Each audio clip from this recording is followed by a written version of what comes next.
Hello everybody and welcome back to the Dovetail box series. In this video, I'm going to show you how to cut the pins for the dovetails. Let's get going.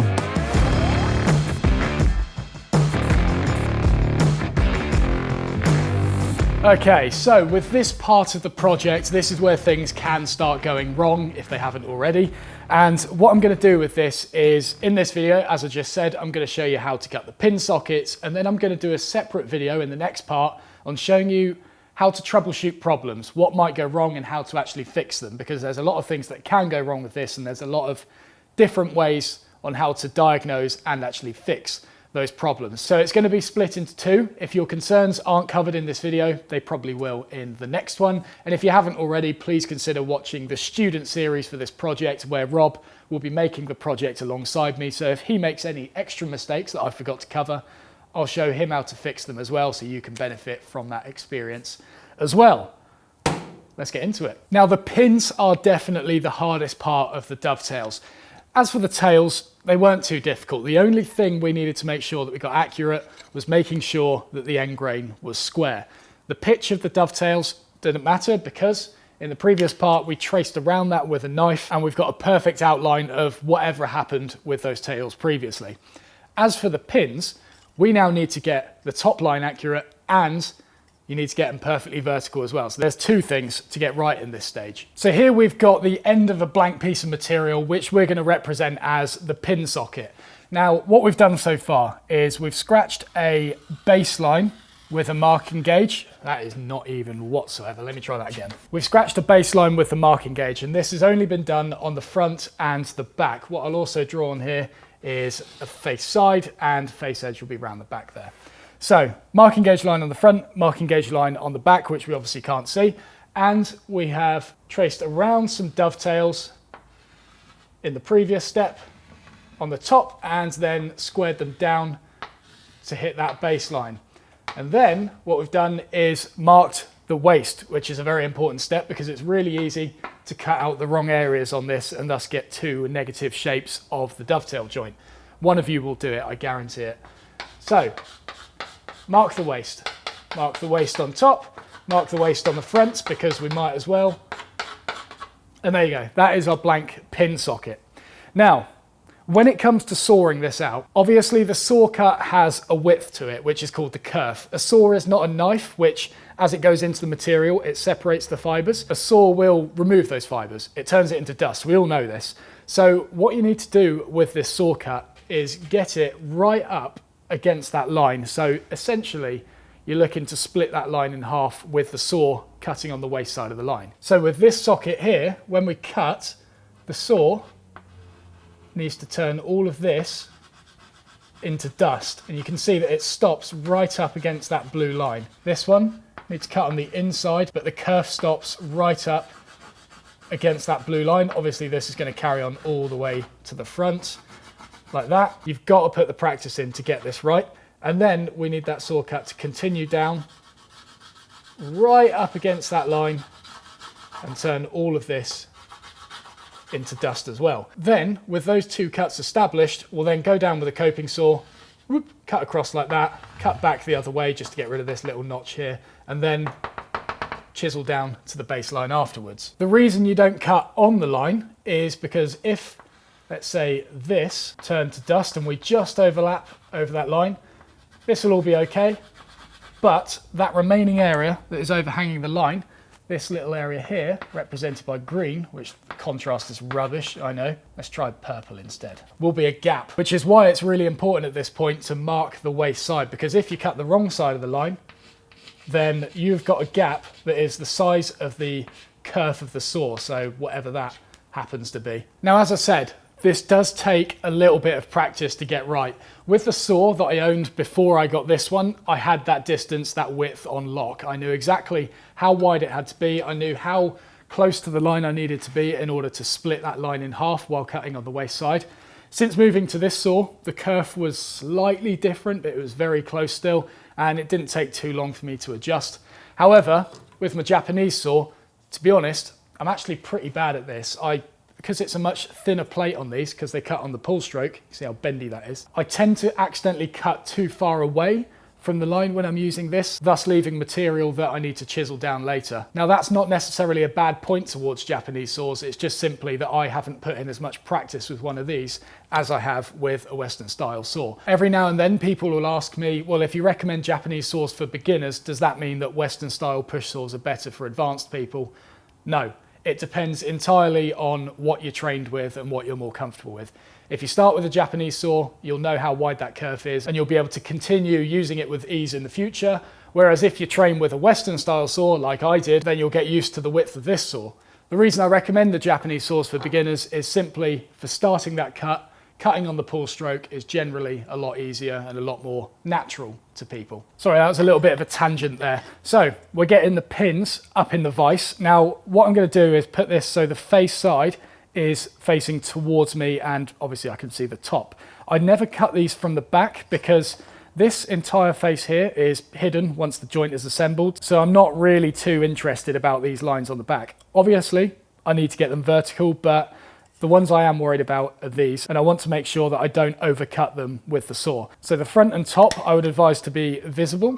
Clamp that low in the vise so that it doesn't vibrate when you're cutting it. Now when it comes to cutting out these pins, I'm going to be referring to loads of my techniques in how to saw correctly. So if you haven't watched that, now is the time to go back and refresh your memory. So what I'm going to do here is I'm going to put my thumb on the end grain, put the saw up against it, and then what you can do with this is just simply roll your thumb forwards and backwards, and that's going to give you the lateral movement with the saw. And that thumb is going to stay there while I get the end grain established. Now you can see that just by doing small adjustments with my thumb, I can get that saw plate right up against that line. And you can actually see the edge of the teeth catching it. Obviously, as I said, you don't want to overhang it, you still want to see the line, and I've angled the saw up so when I push forward, I'm only going to take out that back corner. So I'm happy with the saw going there. Thumb is locked in place. I'm going to do a very light cut pushing forward and get the back established. And there we go. Now I've got a little point for the saw to lock into, and I've actually removed my thumb at this point and that is now stuck there. Now all I've got to do is very gently lower the saw down to continue that line cutting from back to front. Normally I promote doing long strokes with the saw when cutting, but at this stage I just sort of do little backwards and forwards movements like that, only using 3 to 5 teeth perhaps. And as you do it, blow away the dust as it's created, because that's going to start falling into the line and you're not going to be able to see it.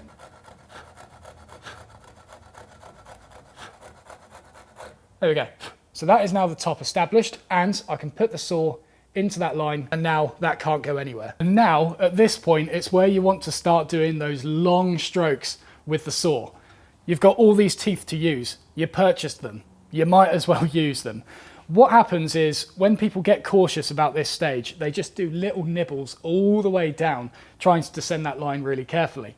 But all that causes is impatience, because you're not going to get anywhere by only using 5 teeth. You can establish a top line okay, but trying to descend 10 millimeters or whatever this is, it's going to take a long time. So what happens is people get impatient, they put extra pressure on the saw to try and make it go quicker, and then it causes the saw plate to bend. It means that the teeth are going to dig in, so you're going to have to put more pressure on it in order to actually get the saw to cut. And like in the case of this, it might go off at an angle. With a Western style saw, it's quite difficult to bend that plate. If you're using a Japanese saw, the plate bends very easily, which means that it's not unheard of to get curved cuts with one of these things. If you put too much pressure on that, it's going to bend. So light pressure with the saw and long strokes with it to descend that line. It takes a bit of confidence to do it. It is difficult to get your head around it. It does seem kind of counterintuitive, especially to a beginner, but it is something you need to do. Long strokes will get you much more control at this stage. So I'll get the saw plate established in the line. It's now locked in place. Now, saw plate, wrist, elbow, they're all in line with one another. Don't stand in front of the workpiece, because then your elbow's going to have to deflect around your stomach and you're going to get some sort of weird curved cut again. So stand to the side, look over the saw, look both sides of the saw plate. It's all covered in my video how to saw correctly. Start on the push stroke to get maximum control, and then just commit to cutting that line vertical. Using all the teeth, and obviously don't cut below the baseline. Sorted. Let's show you another one in real time. So thumb in place, take out the back corner. Little nibbles, blow away the dust, lowering the saw. Top line is now established, saw's locked in there. Now we go to those long strokes, watching it descend down the line. And there we go, we've hit the baseline. So make sure to put a lot of practice into this step. Just get a scrap piece of material, square a load of lines across it with a knife, and then just practice cutting to those so that you, one, go right up against the knife line, and two, you get it vertical. Now, what I will say at this point is there are some people who prefer to chisel back to the lines in the sockets as opposed to cut to them directly with the saw. That's perfectly fine. Cutting to it with the saw is kind of a more traditional method that traditional woodworkers inflict upon you, saying that you need to learn how to cut to a line. But like, it's just one of those things. If you don't want to cut to the line and you prefer to chisel to it instead, and you get better results from doing that, then just do that. Don't get me wrong, cutting to a line is a very good skill in woodworking. It is something that you probably should learn. But if you don't want to do it at this stage and you would prefer to chisel back to them, then I'll be showing you how to do that in the next video, where I'll show you how to troubleshoot problems with fitting the dovetails. So stick around for that if you want to chisel back to them. For now, we'll just go with the normal method of cutting that waste out with a coping saw and chiseling back to the baseline. So with cutting out the waste in these pins, you've got a few different methods to do it. I prefer using a fret saw, which has a really fine blade, and it allows you to go down one of these cuts and pretty much make a 90-degree turn and go all the way across like that. And you'll see me do that later on. However, if you're using a coping saw, which is generally more readily available and is more commonly used in woodworking, should I say, a coping saw has a much thicker blade than a fret saw, which means that when you go down here and you try and make that 90-degree turn, the only thing you're going to do is bind that saw blade and probably going to snap it in there, which is a bit of a pain to get it out this corner, to be honest. So with a coping saw, with that wider blade, what you're going to need to do is go down to about halfway and then just do a much wider radius going down like that. And then you can sort of go back the other way and just finish off that corner afterwards. And just to address something that people have asked me in the past, as I said, I prefer to coping saw or fret saw out that waste. However, there are some people who chisel out that waste and they sort of like whack it down and do kind of like the V groove sort of thing that we did on the back of the tails. But they do that on the sockets, coming in from this side and then doing a V groove and coming in from the other. And like, I don't know the reasoning behind it, to be honest. If it works for them, if it works for you, then do it. But for those of you who are wondering what my view is on chiseling out the waste, then that's it. I don't know why people do it, to be honest. I just find that cutting it out and chiseling down to the line afterwards is much quicker, less noisy, and it means that I can maintain the sharpness of my chisels for a lot longer as well. But as I said, if it works for you, do it. So here you go, here's my fret saw. As I said, very thin blade, and this saw frame allows you to get a lot of tension on it. The number one reason for blade breakages on coping saws is detensioning. So by having a frame like this that allows you to get a lot of tension on the saw blade means that this is going to last a very long time. I've also oriented this blade so it's cutting on the pull stroke, because if you orient them so you cut on the push stroke, what happens is it pulls this end of the frame in and detensions the blade. Whereas if you orient it on the pull stroke, it tends to keep more tension within the frame, exactly as it would with a Japanese saw.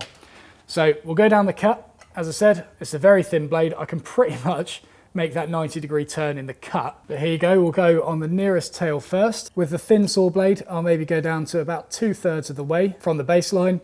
I'll angle the saw slightly and then just start dragging back. And as I'm cutting, swivel the saw blade so that I'm now cutting horizontally. And then I'll work my way along that line.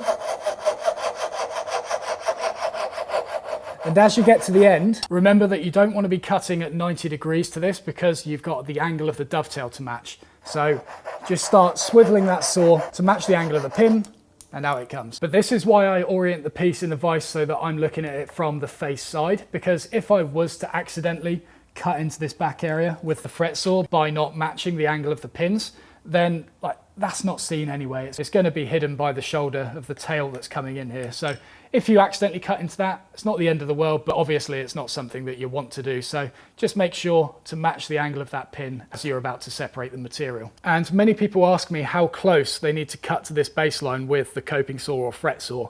That depends entirely on how confident you feel with the saw. For me, I aim to get anywhere between 0.5 millimeter to 1 millimeter. That's usually close enough for me to chisel back to. However, if you're not feeling confident, then cut at 2 millimeters, 1 millimeter away or whatever. But using a lightweight fret saw with a very fine and taut blade within it, you will get so much more control at this stage, and it'll be a lot easier for you to get closer to that line and be far more agile and precise when it comes to making adjustments with this. This is the New Concepts fret saw, and that's new as in K-N-E-W. The one I've got here has a 5-inch capacity because you can get them in different depths depending on the work you're doing. And I've just got the one with the simple screw tension on the end. You can get them with lever tensioning, you can get them with swivel action if you need to, but for me, the screw tensioning, which is the cheaper one, 5-inch capacity, that does all the tasks that I ask of it. If you want to buy one of these, there will be a link to it in the description below. That will be an affiliate link. So if you purchase it through that link, I will get a small cut at no extra cost to you, and you get a shiny new tool. So I'll just do it once again in real time, down to about 2/3 of the way, angle the saw slightly, start working it back and forth, long strokes as always. And there we go, we're now going horizontal. Long strokes all the way through, and then match the angle of the pin on the opposite side and pop it out. Now, when it comes to chiseling out the waste, plant yourself in exactly the same position as you did when you were cutting out the tails of the dovetails by clamping the piece down so you're looking along the baseline of it. Once again, when you're chiseling this, you want to see if you're chopping at 90 degrees. You can't see that. If you're looking at it from this angle, you can only see the sort of tilt. Now, because this is a wedge-shaped cavity, we are going to need to somewhat look at it in order to make sure that we are matching the angle of that dovetail, but we can do that afterwards. The main thing here is to make sure that you're chopping at 90 degrees. So get the clamp, let's get that firmly secured to the bench. Now, just to reiterate the orientation of this piece, I am left-handed when it comes to chisels, so I've put it so my hand can just rest on the workbench, and then my mallet is on the other side, which is going to be over the material. This, I don't know why, but this just tends to be a little bit easier than doing it in reverse. It just becomes a little bit more difficult to see what you're actually doing with that line. So by swapping them around, you can just rest your hand on the workbench, you get a lot more stability, hold the chisel down the bottom as opposed to holding it at the top like a dagger, down the bottom like that, rest your hand on the workbench. And then what we're going to do is select a chisel that is slightly narrower than the width of this socket, because if you make it match the width of that socket perfectly, it won't fit on the underside where the wedge-shaped cavity has obviously got tighter. So we'll get one that fits with a little room to spare, and with this material, you don't want to put it straight into that line and make that chop, because, as I said before, it's going to push the chisel below that baseline and you're going to get a gap. So what we need to do is halve the material, get the chisel vertical. I've moved my hand out the way so you can see, but normally I would carry on holding it down the bottom here. And we'll go down to halfway. We're not going all the way through here. Break off that waste, halve the material again.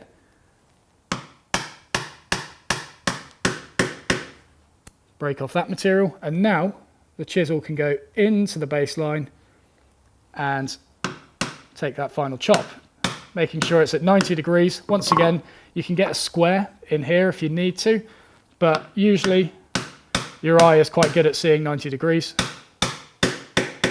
The sound changes when you've hit the halfway point. Break off that material. And now, for these little corners, once again, we're going to keep halving the material, but you're going to need to slightly angle that chisel in order to match the angle of the cavity. Now, as I said, you could swap your vision, so you're looking at it from this way, where you guys are looking at it from, so you can actually see this. But to be honest, I will just carry on looking at it from this angle, and then just sort of angle the chisel roughly to match it. Go down to halfway, halve that material again, and then chisel will go into the baseline. A few taps at 90 just to get it established, and then match the angle of the socket. We'll do the same again on this side closest to me, half the material. And to be honest, that's now close enough to get into the baseline. So we'll just do a few taps at 90 just to get it established, and then match the angle of the dovetail. Now, obviously, I'm sure you guys can see that this angle is way too steep to match the inside of the sockets, but I'm just going to clean it out later. The main thing I'm aiming to do at this point is get the baseline established on this front face, and then we'll start cleaning out all the corners and stuff in there afterwards. So in real time, we'll do this socket closest to me, halve the material to the baseline, tapping down to halfway. And now that's actually close enough to get straight into the baseline. I'm looking to get it about 0.5 millimeter away before committing to the final line. Tap it down to 90, wait to hear the sound change. Now we'll do these little edges. So again, in fact, I'll probably just halve that. 90 degrees to start with, and then just angle it. The reason I go in at 90 degrees at the start is because if I match the angle of the dovetail straight away, you can see I'm only resting on that corner of the chisel, and it's got quite a lot of scope to pivot. But by doing a couple of taps at 90 degrees to begin with, and then angling the chisel, it means that you've got a lot more of it resting against the baseline on the left-hand side there. So we'll now flip the piece over and do exactly the same on the opposite side, coming from the other way. Now on this one, you can find a chisel that matches it quite snugly, and then just keep halving the material before committing to that final line. Now when it comes to doing these final chops, I don't normally bother trying to match the angle of the socket walls. I prefer to just go in at 90 degrees, which will leave me a little bit to clean out in the corners down here once I get this thing upright. But I just keep it simple here by going in at 90, because if for whatever reason I did try and match the angle of that socket and then go through and potentially damage the front face of the tails, because I'm looking at it from the back at the moment. If I damage the front face, then that's obviously going to be visible once the joint's assembled. So then we'll come around and get it upright in the vise, very low down, and we'll start cleaning out all these little fluffy bits in the corners. Now when you do this, once again, only go through to halfway, and then we'll flip it round and come in from the other side, working to halfway. If you go all the way off that back edge, then you're going to break out some material. What you could do to guard against this is clamp a bit of supporting material at the back of the socket, but to be honest, if your chisel's sharp enough and if you have enough control from it, you shouldn't really need it there. So we'll just go in like this, carefully wiggle it through to halfway, and I'll just make sure there's no fluffy bits in the corners. And then we'll flip it around and do the same from the other side.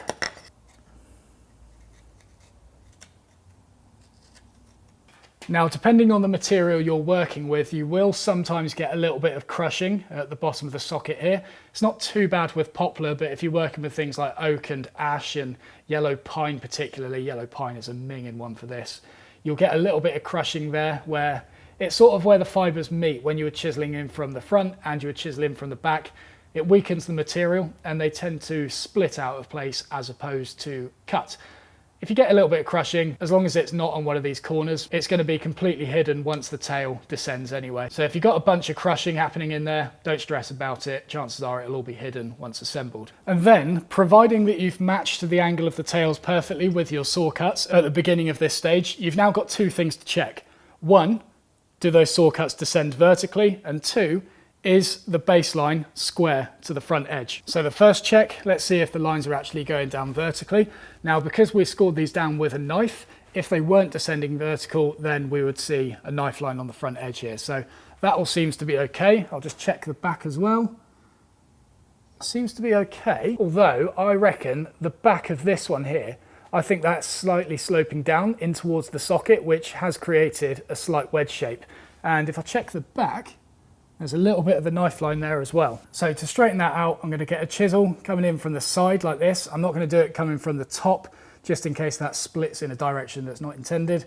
So I'll come in from the side and maybe just carefully angle it out like this. Obviously not to that extent, because that's quite over the top, but I'm just going to slightly pull away the top of the chisel so that I don't damage this top edge, and just carefully work the bottom of that line.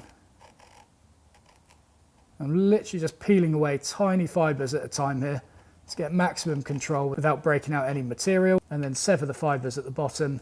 Now I'll just check again from the front. That's looking fine. Just going to flip it round and do a final bit of cleanup coming from the other side just to make sure that there's nothing left at the bottom there. And now moving on to the second check we need to do, which is making sure that the bottom of these sockets are actually square. So I've got the face side here, which will be on this face of the material, and we're looking at it from this angle, not from the front, we're looking at it from the side at the moment, hence why you can see the face edge. So I'll sort of draw a section view of where that baseline, or where you've chiseled out thus far. We're going to be getting the square down from the face side and checking if that is actually square. Now, at this point, what you're looking for is for the square to touch here and here, which means what you can't have is a bump in the middle, because the square is going to touch there first, meaning that you're going to get a gap on the front and at the back of the dovetail joint. What that does mean is that you can do an undercut here, where let's not make a bump in the middle, but instead let's make a small dip like that.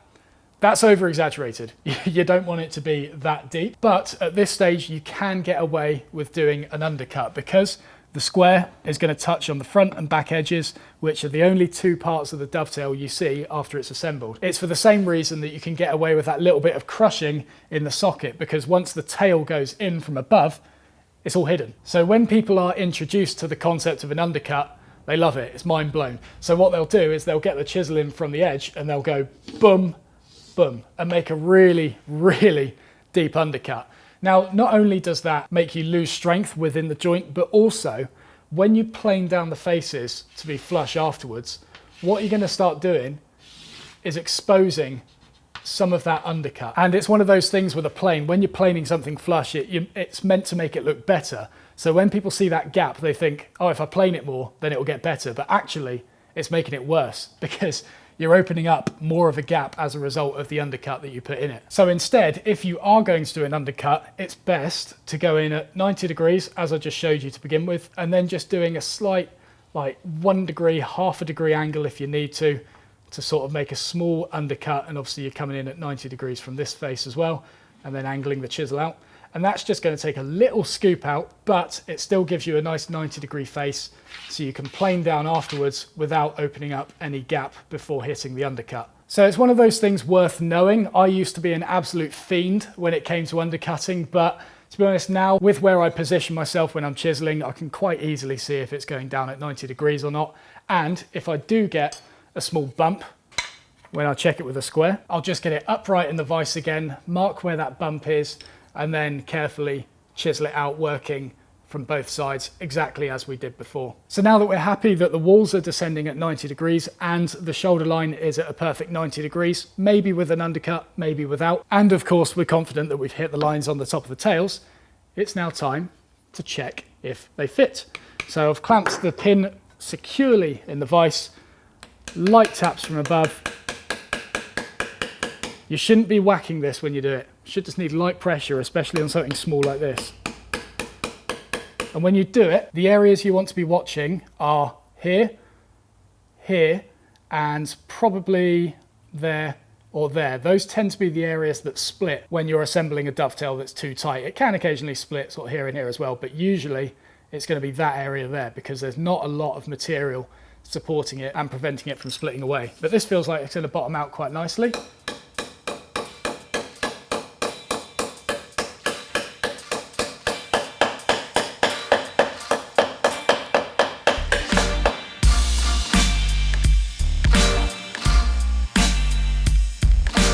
And there you go, that is how you cut, refine and assemble the dovetail joint. Now obviously I've been doing this for a long time. It probably won't go as smoothly as this when you do it for the first time, which is perfectly fine. It takes a lot of practice to get this right. So as I said before, in the next video I'll show you how to remedy common problems that people have when cutting the pins for the dovetails. What I will show you now is how to disassemble this joint without breaking it, because the last thing you want to do is just start wiggling this all over the place, because it's going to start splitting the material here. If you're working with a softer material, you're going to start opening up gaps. You want to disassemble this in exactly the same way that you assembled it, which is by pulling the tails out like that. So what we'll do is lay the piece down on the tails. Do not lay it down on the pins, because if you do this, you are going to absolutely knacker the pieces that you're working on. Lay it down on the tails and very carefully lift the piece off the workbench about 1 millimeter or so. Just float it up as closely as you can. And what we'll do is tap as close as possible to the joint. So as I'm doing this, I'm tapping and lifting at the same time. And I can start to see gaps opening on the inside face here. And there's gaps opening on the outer face as well, which means we're getting somewhere. There you go. That is the easiest way I've found to disassemble dovetail joints without ruining them. Obviously it looks like there's a lot of potential for it to go wrong here, but if you're just floating it up a little bit at a time while doing small controlled taps close to the pin board, you should be fine. Like I say, just make sure you don't disassemble it the wrong way, because that is the orientation that dovetails are made to be strong in. It's not going to be pretty if you try and do it this way. So there you go. I do hope you found that lesson useful. If you're viewing this on my online school on my website, then scroll down and you'll find all the supporting resources available to this step. And you're now ready to move on to the next stage by clicking the link below, which will show you how to troubleshoot common problems when fitting dovetails. Press the big round subscribe button if you haven't already, and I will see you in the next video.